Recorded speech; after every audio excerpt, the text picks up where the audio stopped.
The story of food is in the big picture of China today.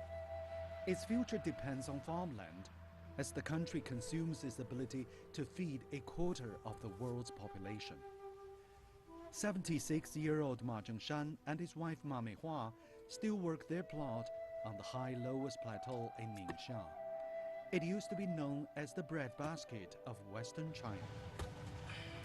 But over the decades, soil deterioration and desertification have been threatening their crops. Here, corn and beans hardly yield enough to harvest. The land is a farmer's rice bowl. There is no food without land. The arable land will provide food for the whole family for the whole year. As long as people need to eat, there will always be farmers. Although many farmers are relocated, leaving their farmland behind and giving up farming, no one is used to a life without farmland. China believes that self-sufficiency is key to preventing hunger. But factors like human activity and reactions to nature continues to eat away the arable land available. This obsession with food has also shaped Chinese dreams as food relates to health and wealth. Ma Zhengshan's son, Ma Xiaolong, works at this restaurant some 400 kilometers away. He is one of millions of farmers who have left their villages to find a new way of life in the cities. For him, eating well is the most important thing in life. Chinese in the Northwest prefer spicy food with good color, taste, and flavor.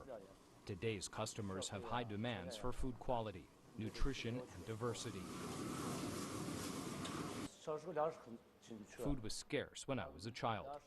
Each year during harvest, my family would load up the best crops to sell and keep what was left for our own use. Life was too hard, so I had to earn money outside the village. Being a chef is a good job. At least I will no longer go hungry. Ma Xiaolong's skills have earned him the post of head chef. Eating is for enjoyment, not just the survival, for the 2 million residents in the city he now works in. I like cooking fish, which is a symbol of wealth and auspiciousness. I'd never eaten a fish before I left the village. It's so delicious. Ma Xiaolong will always remember the hardships of his younger days. Whenever he visits home, he helps his mother cook, though without the ingredients in the restaurant. Life in the village has not changed much, nor has the taste of his mother's noodles.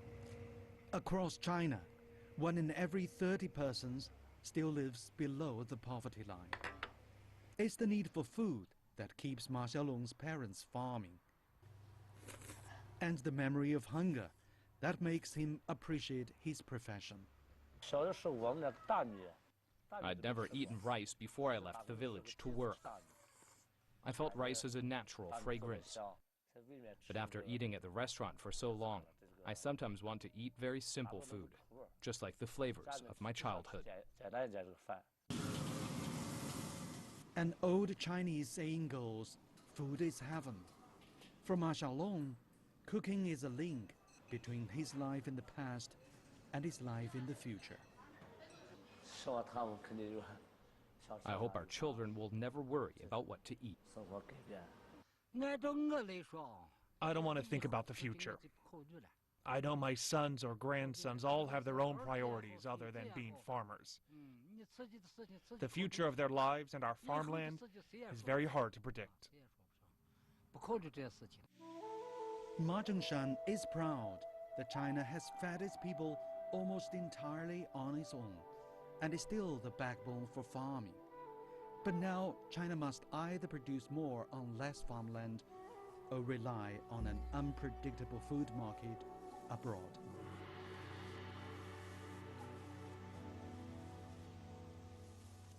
Han Bin, CGTN, Ningxia.